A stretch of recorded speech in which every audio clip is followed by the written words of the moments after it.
I'm often told not to do a broadcast in the morning until I've got my sensible head on. So I don't think I've got my sensible head on yet because I'm a bit angry.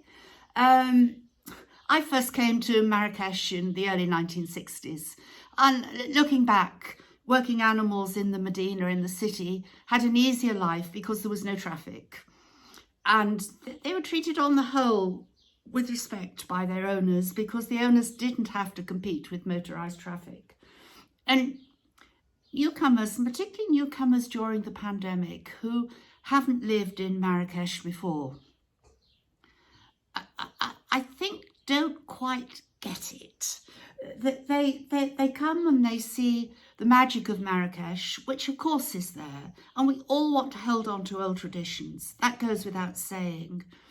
But following the advent of the motorised vehicle, which we all want and we all use, we cannot expect everything to remain the same.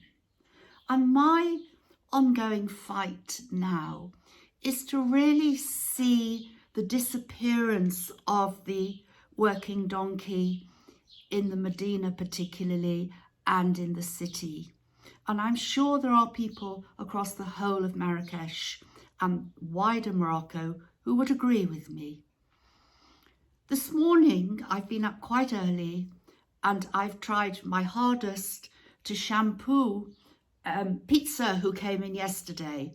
Pizza, who had been left abandoned in the middle of Gilitz. That's the modern part of the city in Marrakesh.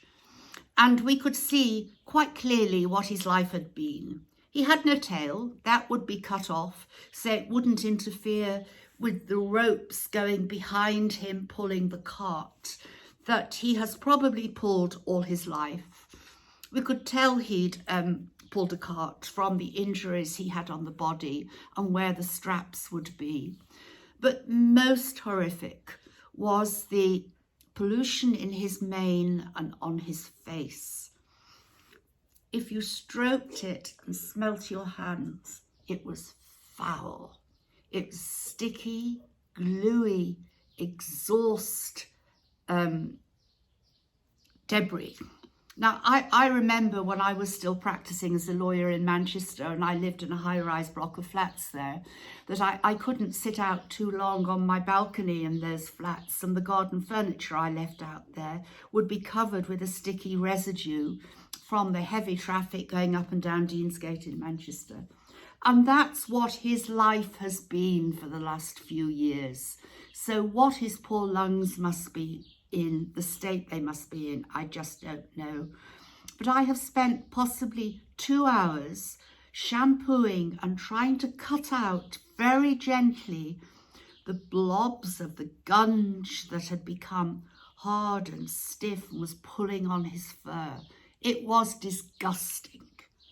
So when somebody recently posted online and said they had just moved to this magical city and they were looking forward to making friends with the donkeys because they would need them to help renovate their riad, and I challenged it, I was told in no uncertain terms that I must understand this isn't cruelty, it's been going on for centuries. Well, I say to anyone who holds those thoughts, please grow up. Learn your history and decide what you want out of this beautiful city. Because these creatures now have to cope day in, day out with the sort of pollution that you can hardly envisage. Just think about it.